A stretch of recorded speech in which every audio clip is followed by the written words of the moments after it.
Here we go with another episode of Rethink Real Estate, folks. Welcome along. Today, we have the pleasure of interviewing Danielle Sprouls. Now, she is a commercial title insurance rep, and an interesting angle to listen to some of the unbelievable buildings that she's closed in Manhattan. Started her journey of all of that as an attorney over on the East Coast, more specifically New Jersey, and then taking a job in the commercial title industry, which, as you can appreciate, was a male-dominated industry in the 90s when she was coming through it. But having closed buildings like the Chrysler Building, the Lipstick Building, in Manhattan, I think is just an incredible feat. But that said, is that then talking about the struggles of having 4 children, running the business that she did, making a move over to the West Coast and that transition through that also. But a very wide-ranging conversation. Hope you guys enjoy.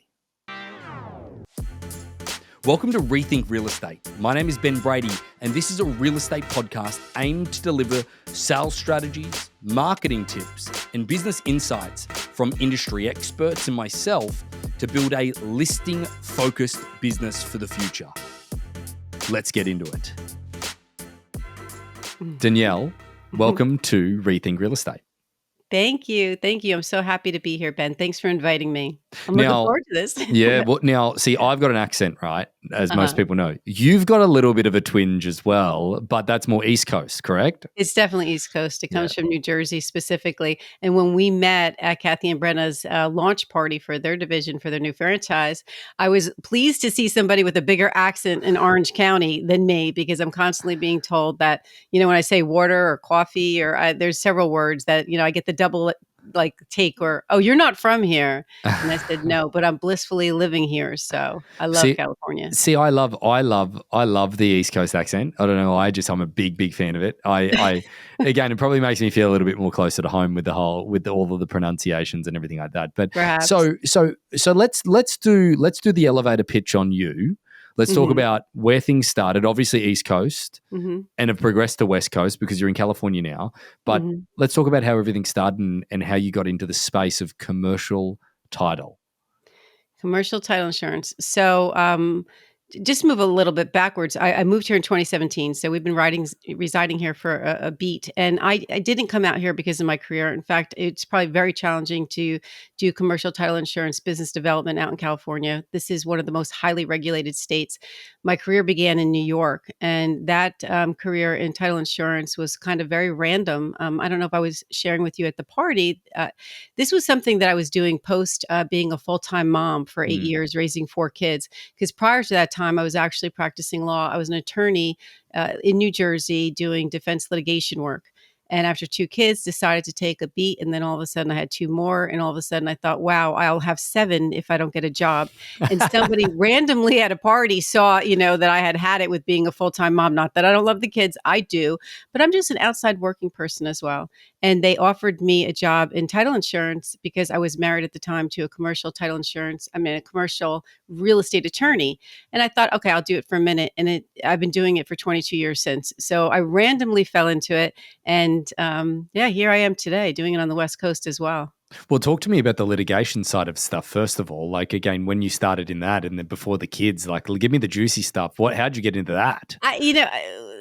Law just kind of called my name. I mean, it really wasn't far reaching in as much as my dad also was a litigator. So I fell into it, but that wasn't even what I went to college for. I went to college with hopes of being an obstetrician. I wanted to be a doctor, and we didn't have any physicians in the family, but I specifically wanted to deliver babies. But by junior year of college, my guidance counselor sat me down and he saw that I was struggling with the higher chemistry classes and things with numbers. I'm not much of a numbers girl, to be honest with you. And I thought, okay, you know what? Maybe this isn't going to be the path for me. He was painting a realistic picture that I wasn't envisioning, specifically that I would also have to be dealing with disease and death and all sorts of things. And I just wanted to deliver babies, right?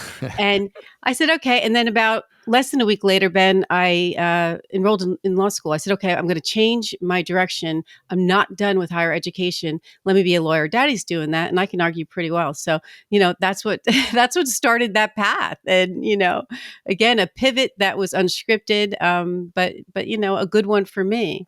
So And why not going back into law? Why trying your hand at something different? Like that's an interesting moment for me to reflect on. That at a party someone says, "Hey, commercial title insurance, why don't you give it a shot?" Well, hang on, I've got a law degree, I can go back and do that. yeah. Again, it might, I don't know, the work might not have resonated or whatever it is, but it seems like a little bit more of an elegant, easier path to do something that you already knew. Why did you make a complete change?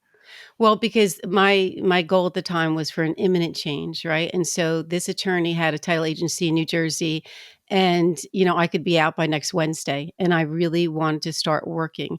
And I thought it would be a very brief reentrance into the workforce. I never intended in staying. I didn't even know what entitled insurance was. I Mm, mean, you buy it for your house, you're one and done. I had no experience in it, but I did have relatives that were, transacting, and that could be my immediate clientele.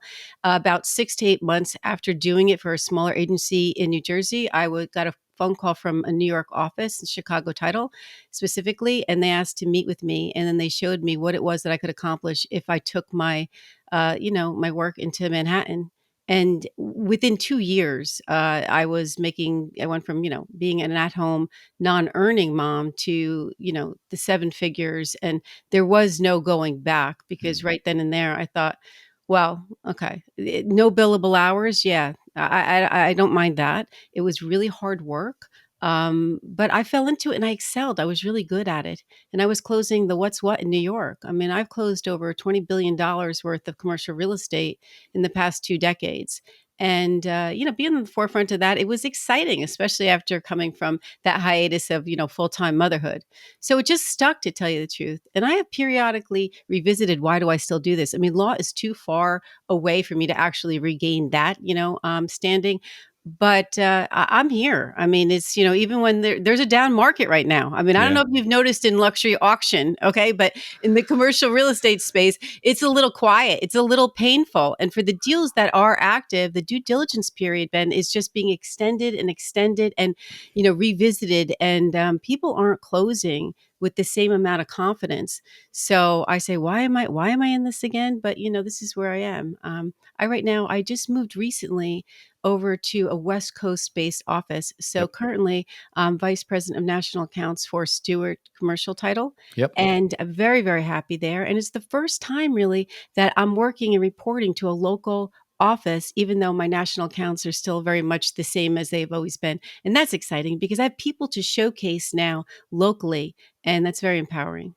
I think Yeah. that there's a few things that come out of this that I want to sort of dive into a little bit deeper. First of all, is that tell me some of the buildings that you might have closed in Manhattan or in like some of the cool buildings. Like give me one of your highlight buildings that you closed or one of the biggest projects that you closed that was one of those massive challenges that when it came to the end of it all and it closed was sort of like, yes. Well, okay. So a lot of the real estate in New York is really expensive, as you know, and I've closed a lot of very large transactions. It's not uncommon in New York when on these bigger commercial buildings that there's what they call co-insurance. So there'll be more than one title company that's actually insuring it. So they're spreading out the risk, right? Hmm. So I've done things that, I probably the biggest amount that I have participated in was $1.2 billion when I was one of the co-insurers on Stuyvesant Town when Tishman Speyer bought it, back in the early 200s, not 200s, but 2000s.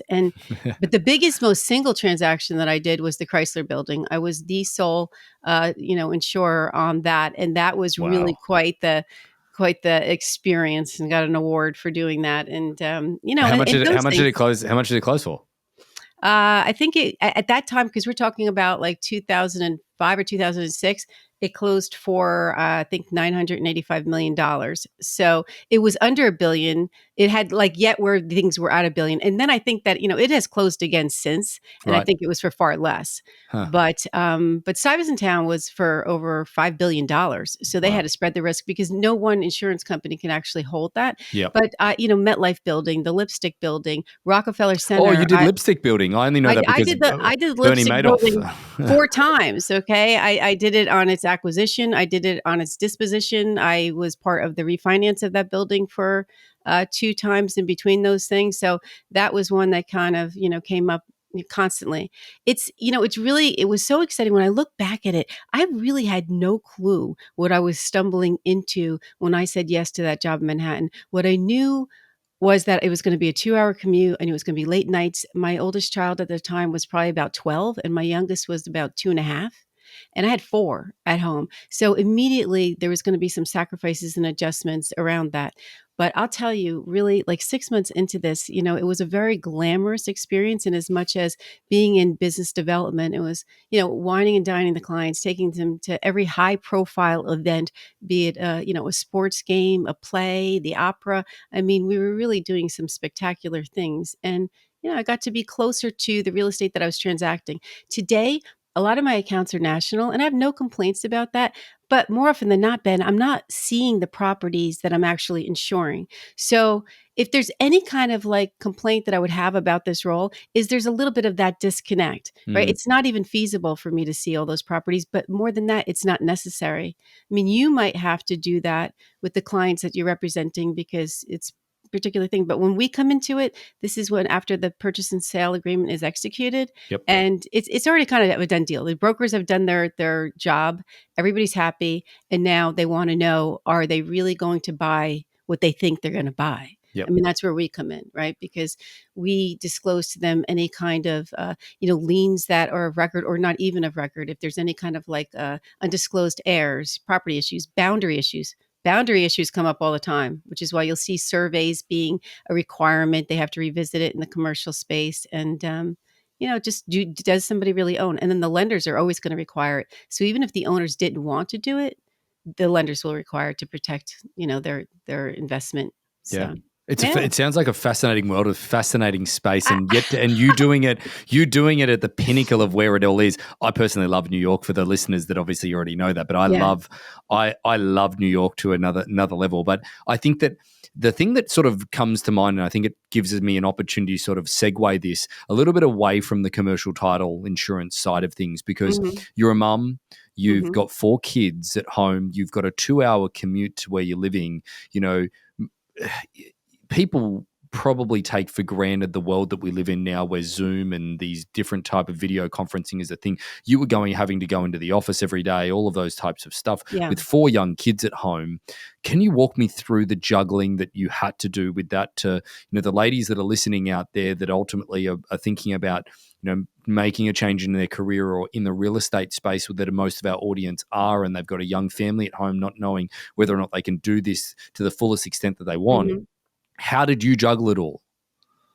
Well, I mean, you can't do it. It takes a village, is what I'm going to say, right? And their dad was super supportive, even though he obviously was full time working and doing his job as a commercial real estate attorney. We also had a live-in nanny. I mean, once I started to work in New York, we couldn't even wrap our head around what it would look like for me to be out of the equation. Two parents that are around and four kids, you're already outnumbered. Okay, Mm, and then you take me out of the equation for driving to sports games and things like that. Because the commute alone, I always knew I couldn't get back fast enough, right, to do some things even if they came up. But, I had two wives, is what I'm going to tell you. I had, the nanny who lived with us full time. And so she was an extension of what we would, need to do. And then I had a work wife. I had the most amazing admin in New York that really was on the pulse of everything that I had to accomplish. So, yeah, I don't think that anybody can do it alone. I mean, let's remember that I hate to use the word abandoned, but I had to walk away from a legal career that I studied hard for and I worked hard to achieve, mm, and made the personal decision to stay home for a bit. But I was a young lawyer, I was a young mother at the time, and I didn't know how to balance both things. Honestly, Ben, I felt more comfortable in the office, in the law office, than I did at home with the children. Now, I loved those children and I wanted those children. They weren't mistakes, but I was just more comfortable being an attorney. I had more practice at it. And it made me uncomfortable to know that I'd rather do that. But I was also very young in it, right? So, I mean, let's call it what it is. I was kind of like a glorified research assistant and, attending depositions and motions and things like that. But I wasn't trying cases yet. I was supporting the senior level counsel. right? I was scared to go into those courts, and half the time I was pregnant, so I didn't look like I was legitimate. I don't think, and I looked young for my age. I thought I can't pull this off, but really, I recognized that I could take a step back from the career, never intending to end the career, but you can't take step back from motherhood. Hmm. And their dad at the time, 13 years older than me, he wanted me to be a full time mom. He did, so I had the support of him. He wasn't asking me to work; he was kind of imploring me not to. So, I just fell into it. Never intended that. But it was a great season. I tell women that are looking at trying to do both just to come into it with a sense of grace and flexibility, right? And rigorous honesty as to what it is that you can accomplish and not accomplish. But you have to align yourself with help. I mean, you absolutely do. It doesn't have to look like a full-time nanny, but it has to look like a very strong understanding between you and your partner, whoever your partner is in raising those children. And I see women do it successfully every day. Yeah. And I probably would have stayed practicing law had I had more time and experience, and I could have coasted a bit, but I was still very much a young new lawyer, and there wasn't a lot of female representation in the firm, and we're talking the 90s. Um, there wasn't one partner that was female, that's for sure, but there was another female that was working in the firm, but I had nobody that had set the tone Yep. that this could be done, and a whole lot of encouragement for them from, the male counterparts to, perhaps, embrace motherhood. It's a different time. This is the 90s we're talking, and, now it's 2023, and so it's very, I think it's more equalized, but, I always laugh when I see a career woman, going towards motherhood and telling me, "Oh, no, I'm absolutely gonna work." And I said, "You make these decisions in real time because I don't want anybody to think they failed when they change their mind, because I do see that. I see that happening. But now sometimes too, the men are staying at home if they Yeah. choose to have an at-home parent. My brother did that. His wife is she has a very successful career at JP Morgan, and so, they decided that she'd have the babies and he'd be the parent. So, newer age thing, Yeah. but No. Well, yeah, definitely. It's something that I think that not as many people like.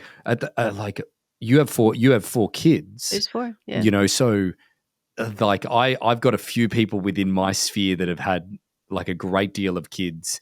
Yeah, and when I say a great deal of kids, like five and whatever it is, but one person is at home.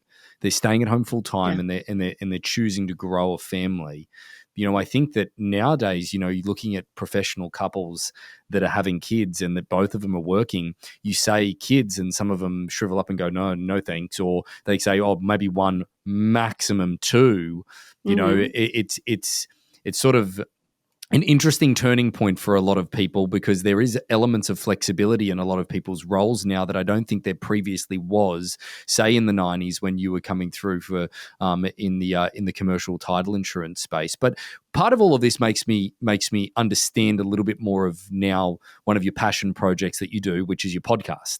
Yes. Which Yeah. I mistakenly said, oh, I'm happy to be a guest, but there's only females are able to be as guests. So Right now, right yes. now, Well, right now. my my podcast is called Unscripted Pivots, and the tagline there is inspiring stories from women that flourish.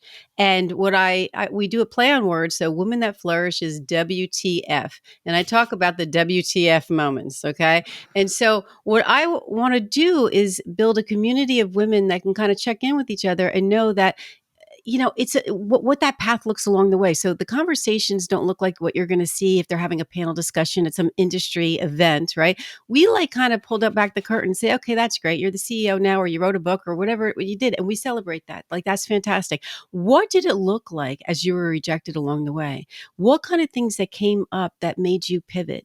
Where did you go left when you really wanted to go right, but you had no choice? So we talk about the unscripted pivots, the things that happen that we don't always anticipate. Sometimes it's around career, sometimes it's around family. I mean, divorce, sometimes it's around health. I have encountered a lot of women that have, cancer, things Mm, like that. And just to, create the conversation to say you're not alone. And just because we fear it, our fear doesn't have to own us.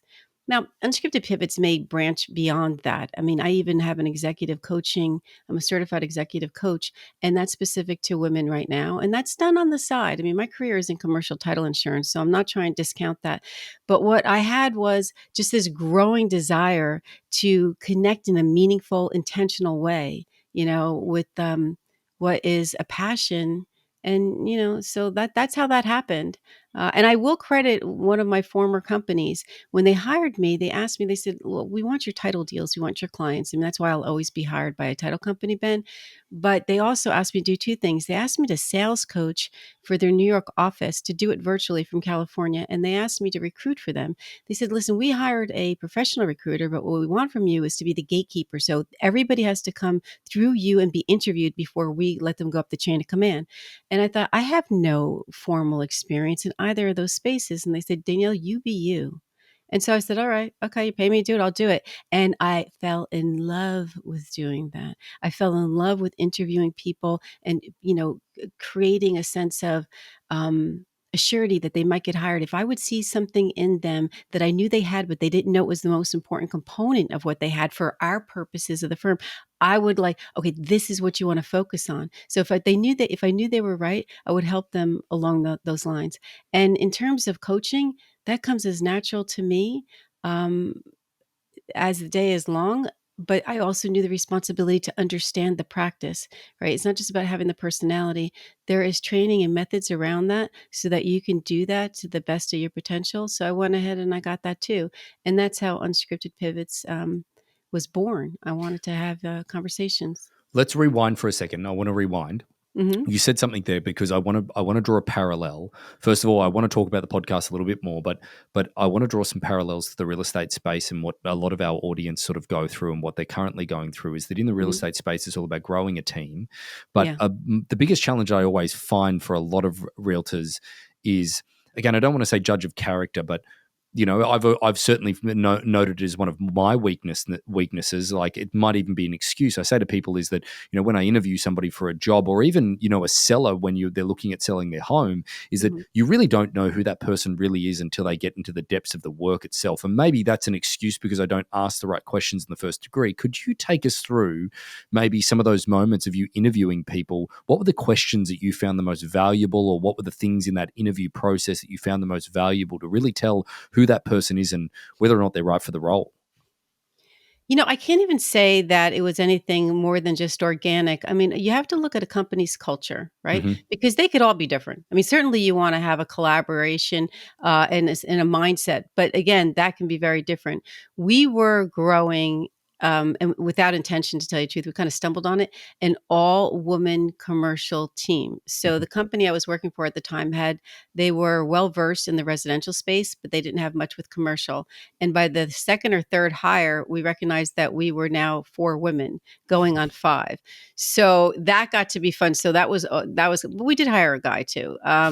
What were the kind of questions I asked? I don't know that I can lend a lot of value in that regard. It was more of looking at what personalities were. I wasn't following any kind of, how there's those personality tests that will kind of extract from somebody whether or not they're, honest, or if they're a team player, or if they're proactive, that kind of stuff. Again, it was just happening the way it was happening. So, yeah, and it's been a minute. So I don't know exactly what I would tell you about that, but it was more about getting a feeling. You as you go down what the credentials are for the particular role. We were hiring for people that were going to do some administrative work. We were hiring people that needed to have title underwriting experience, national coordination experience. There was a whole host of roles.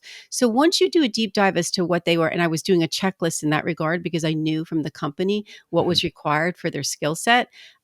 You would get to see how people would react to questions, okay, and where the confidence level would be, and the personalities come through. So I would tell you it was based more on personalities. And there were a few people that just did not pass that test because I could see that they had a defensive attitude, and that's the type of thing that I'll run away from in a heartbeat. See, I think Because that's valuable. That's incredibly valuable right there, is that the defensive attitude, most of us usually go into a situation where we're interviewing somebody and we're pitching them why they should Mhm. be considering us. Whereas ultimately it should be exactly what it is, an interview process to understand the characteristics of that person a little bit deeper, and really getting to the crux of that is something that then you then get a sense and you get a feeling. Because I've been in moments many times before where, if you look in the moment where you know that partnership or that employee or that person is going to part ways with you, going back to the initial stages and seeing the red flags is probably the most teachable moments, I guess. Totally. And I look for, or I try to avoid, rigidity. So you'll talk to some people and they will tell you that they're capable and very competent about A, B, and C. And you're like, well, what if we need you to do E once in a while? Oh, no, I don't do that. Now they're capable of doing it, but they're going to choose not to. Yeah. Right. So I like to, we were hiring people who would do things outside the scope as it was necessary, not outside their comfort zone. And also, what is critical, I think, when you're hiring, and again, I'm not a recruiter by nature. I mean, this was a role that I just fell into. But my first feeling or thought is this individual teachable? It's good. Because that is really important. You can come in and you could maybe not know a few things, but if you're not teachable, let me tell you, that's an upward battle. I mean, that's not something that, you want to take on. And you can also get, like, if you talk to somebody for 40 minutes in an interview, their idea of how they live their life or what the gratitude is around that, right? So positivity, things like that. But the teachable component, that's huge. Yeah. That's huge. Because it's probably patience as Yeah. well. 40 minutes is a long time, but I want to move over now and change over to something that then you mentioned, which was coaching, Mhm. because coaching, you said, comes natural to you in many facets. Is there any um is there any particular reason why that is? Is it just genuine curiosity? It's a genuine intention that gets you there? Like I like, again, because again, if you think about, the nature of what we do on a daily basis, we constantly Mhm. have to coach our teams, our people, our Oh, yeah, clients, sure. everything, like Mhm. coaching is something that is definitely something that turns up on a daily perspective. How have you gotten better at it, or how is it so natural to you? I would tell you that I'm highly intuitive, it turns out, right? It's not something that I tried to Is be. that a mum thing though? That's a mum thing. Well, I think that being a mom, maybe lends itself to that, but I just always have been, and it's more like I have a natural ability to read people, and I think that, to your point, Ben, it comes from a curious place, right? So you have to be genuinely curious to actually want to do that, and I, one of the reasons I'm coaching is that for the past 20 years, I travel a lot for work and I attend a lot of conferences. I'm in sales, right? I mean, it's about who's the next person that I'm going to meet. And I have had so many incredible conversations with women over the years about their life and about their challenges, and not just specific to women, just they would happen to male counterparts in their job too. And it always seemed that I was a safe place for relative strangers. No matter where I went, I became this safe place. And I thought, wow. And people would be like, wow, do you coach? Do you help? Can I pay you for your time? And I'm thinking, we're just having a conversation. And I would do the follow up because there's a genuine caring on my part. But that is great to have naturally, but that certainly isn't enough to actually do this as a practice and then to be paid for it, right? So I went ahead and I got trained. I'm in the process of finalizing ICF, which is the International Coach Federation training, because down the road, if I ever do this, like even more so, I will need those credentials. But certified from the Center of Executive Coaching currently. Yeah. So that what that looked like, that started in March. Okay. And I continue, I do ongoing, I get into one level, then I do the next level. I'm this perpetual student. It's not that I'm not satisfied with where I'm at, but I just always know there's more. And if there's something that's interesting to me, I just want to grab a hold of it. Have you Yeah. ever had are you having those moments at the moment when you're going through this training for the coaching side of it? You're probably having the moments where they're teaching you things like, it's like, I kind of already do those things by default and by pure instinct and intuition. When it comes Mhm. to the coaching side of things, are you getting many of those moments, or are you getting some aha moments as well? No, definitely getting aha moments, right? So the place where I was getting trained, they do something where, what I learned right off the bat was that there's a difference between coaching and consulting. And I would tell you, for the clients that I help now, and there's only a couple, I'm not focusing on this. I'm not trying to grow it because too involved in my commercial real estate title insurance career, right? So I'm not going to have one suffer because of the other. But when you're coaching, it's more about asking a lot of questions and helping that client, extract from them what it is they already know or where they want to go, and becoming an accountability partner. And when you're consulting, it's more that you're giving advice and you're offering solutions, specific solutions to whatever it is that they're challenging. I would tell you that in my practice, I am a hybrid, even though in my schooling of this, it's supposed to be very much just coaching. Yeah.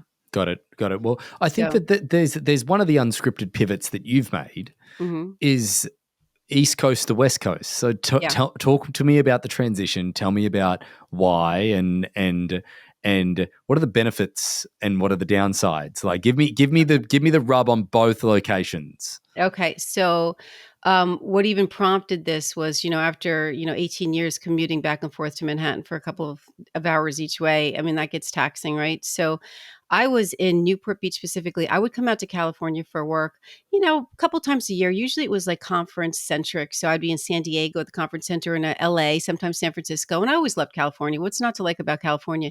But in 2017, in April of that year, I was asked to come out to Newport Beach for a business meeting. And my husband, John, he's a golf pro, and I mean, he's a teaching pro. He's not in competition on TV.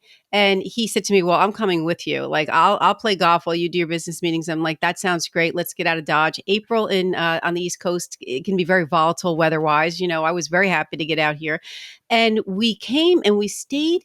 We rented a place at Balboa Island, and because we didn't want to, I'm in hotels all the time. I said, let's do something a little bit more intimate and feel like a vacation.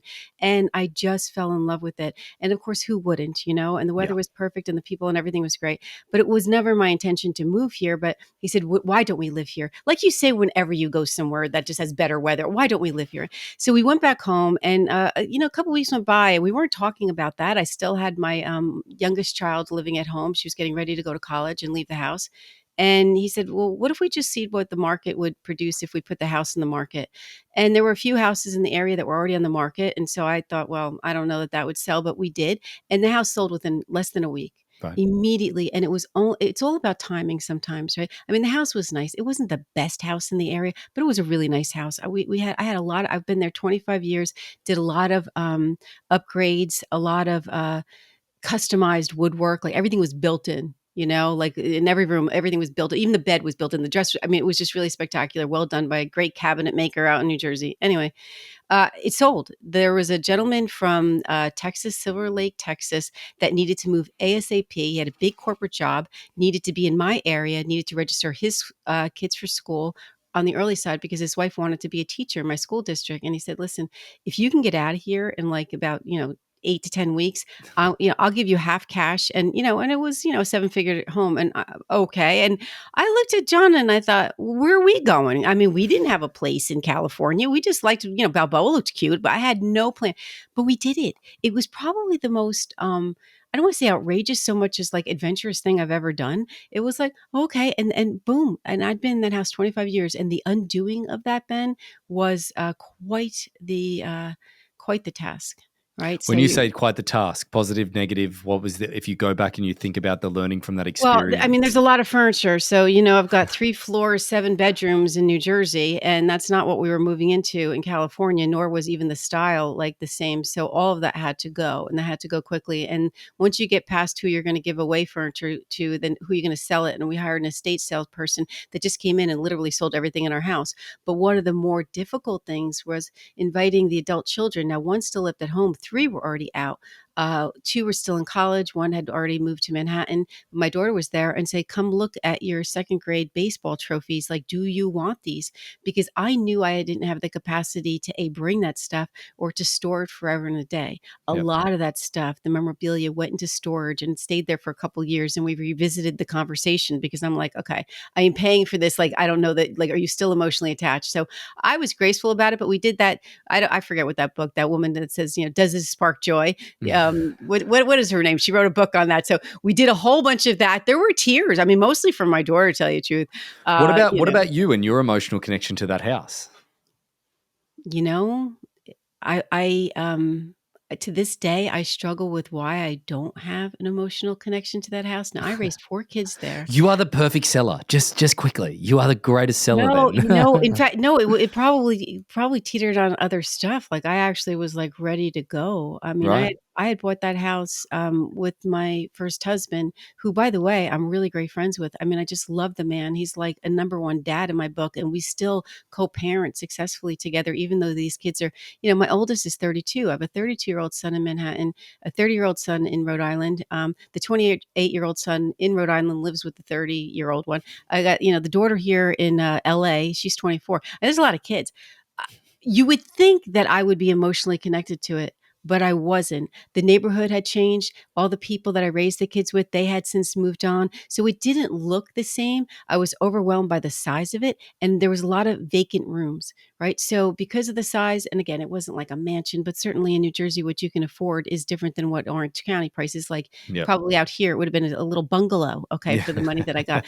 But I thought, look, all these rooms, they're just empty with the same stuff that the kids left behind.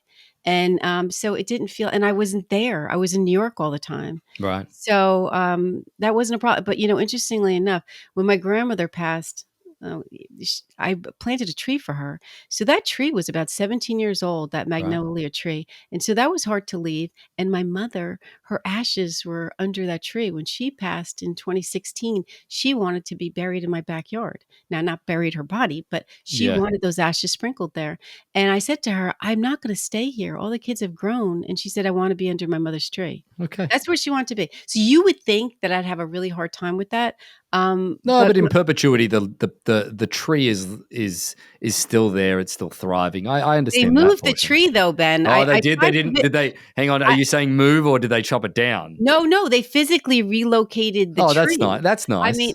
yes, I mean, so it still exists, but because I kinda put it where I positioned this tree in the middle of nowhere by itself so I could see it from the family room Right. window, Right. and it didn't really make sense to anybody who had that backyard, but it made sense to us Of because course. when that thing was in bloom, it was gorgeous, and you could see it from the back of the house. They moved it to the property line, the tree line, Uh, but I have since been back there, but no, I don't have emotional ties, which I still am trying to reconcile.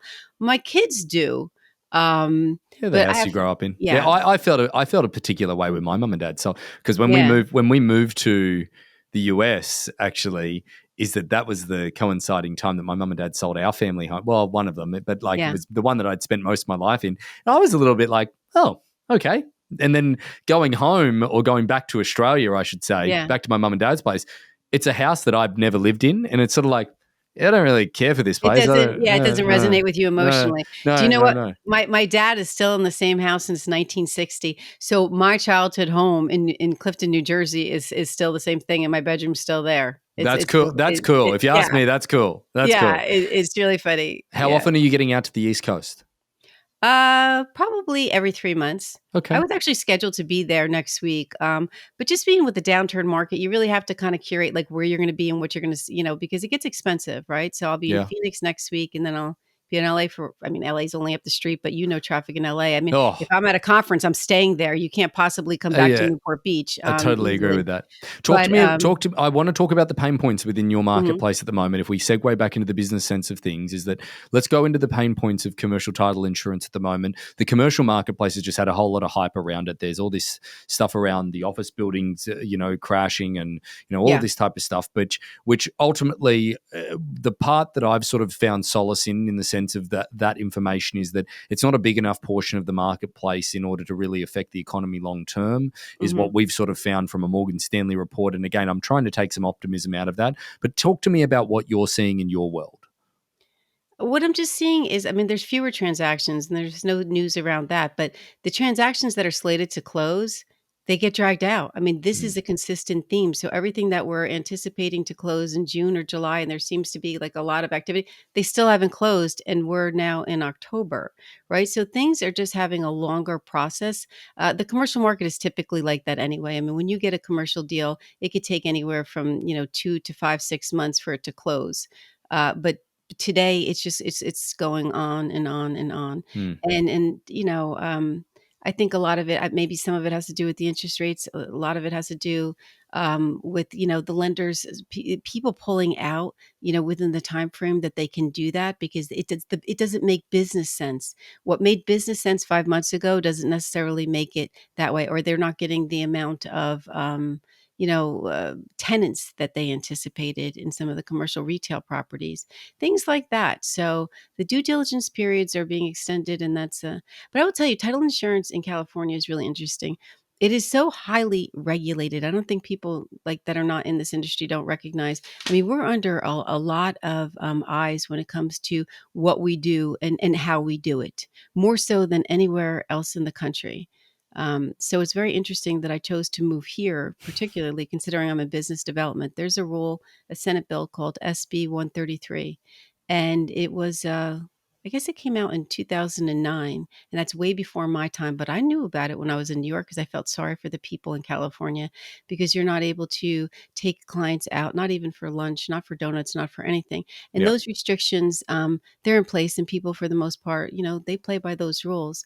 But just recently, they have not expanded that rule, but their interpretation or enforcement of it has shifted a little bit. I was slated to be president of Commercial Real Estate for Women, which is a global organization, but the Orange County chapter for Crew. And I've been, in this for a few years now, and they've been training me so that I can take that position. And about a little over a month ago, we were made aware by the Commissioner of Insurance for California that anybody in the title insurance, not just insurance, title insurance industry is prohibited from taking a leadership position in any industry organization. So, I mean, I'm sure it excludes church and things like that, but because I'm in real estate, any real estate related organization, I can't sit on a board Wow. or I can't, be, the chair of a committee, things like that. And that's not something that they've ever gone after. People have been doing it for a long time and they didn't have an issue with it. And it might be reflective of your question, Ben, that what's the commercial market look like? Because we are taking this to understand they don't want anybody in the title space to have leverage Hmm. because it's such a down market. It's a struggling time. So it's almost like creating an even playing field. But to tell you that I was disappointed that this came up so late in it, I've already chosen my board for next year. And they really invested a lot of time in training me for this opportunity. So that was a bummer. But members of a lot of different organizations, but title insurance reps that are out there doing that will be asked to step down.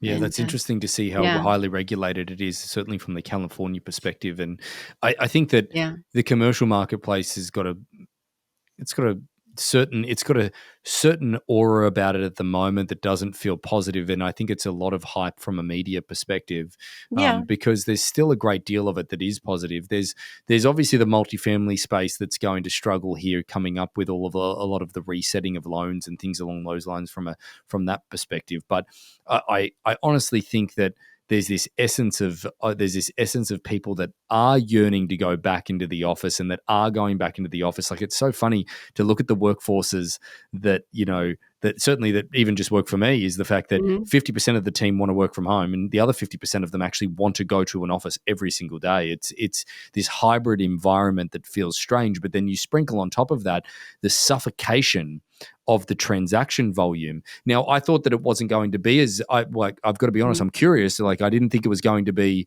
suffocated from a transaction volume count as much in the commercial space as what it has been residentially, because you do have resetting financial structures. Well, yeah, I mean, I like that you're bringing up asset classes because, when we get down to that, right, Mm, that looks a little different. So multifamily is not doing very poorly. I mean, people they need places to live. So that always kind of is self-sustaining, sure. but can be impacted by any kind of like, updated regulations.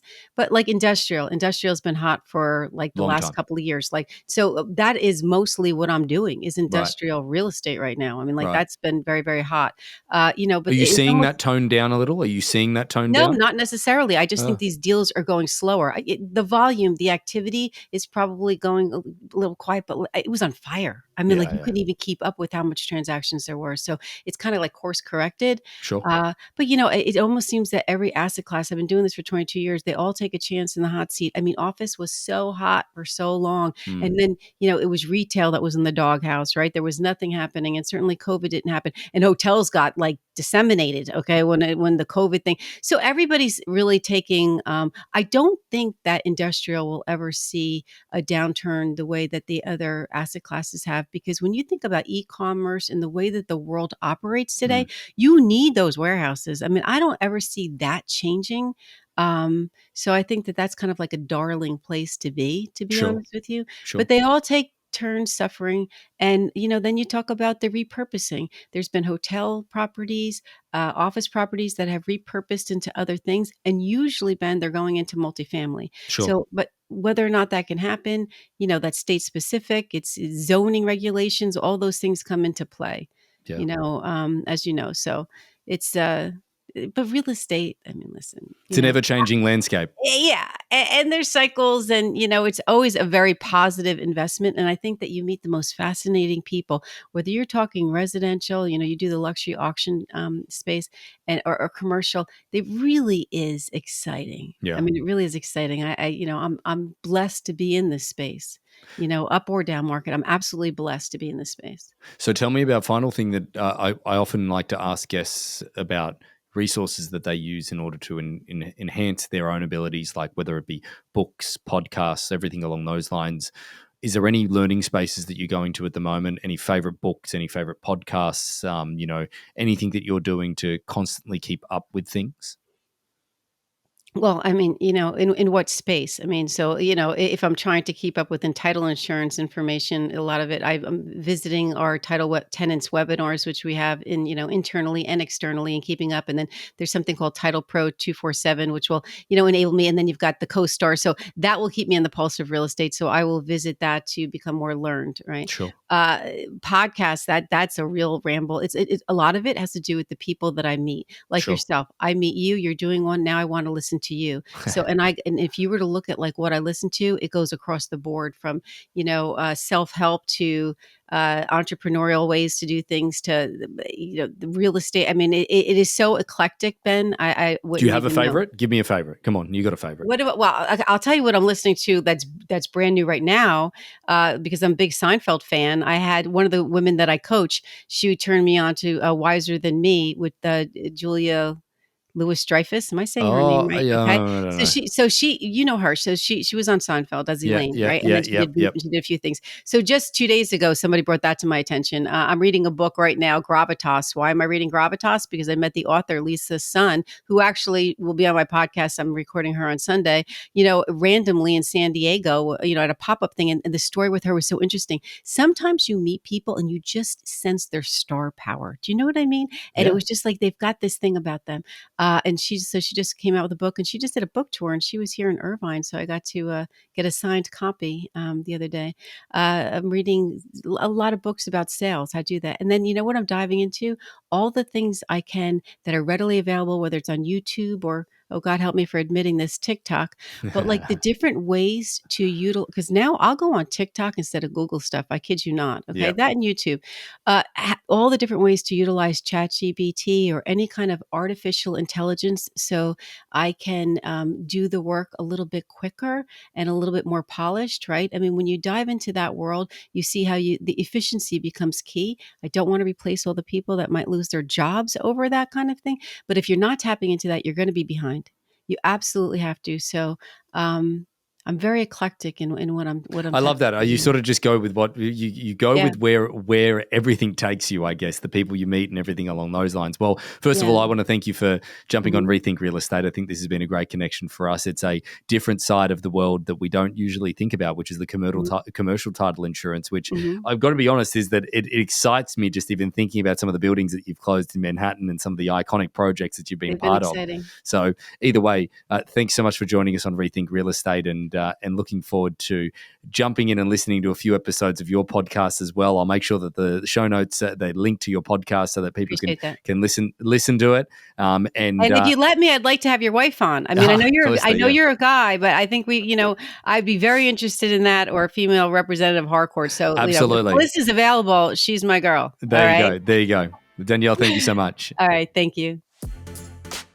So about 75% of our audience hasn't liked, followed, or subscribed to our podcast. It would mean the world to us, and it would help this podcast more than you know to expand our reach if you were to like, follow, or subscribe on any of the platforms that you're watching or listening on. Thanks again.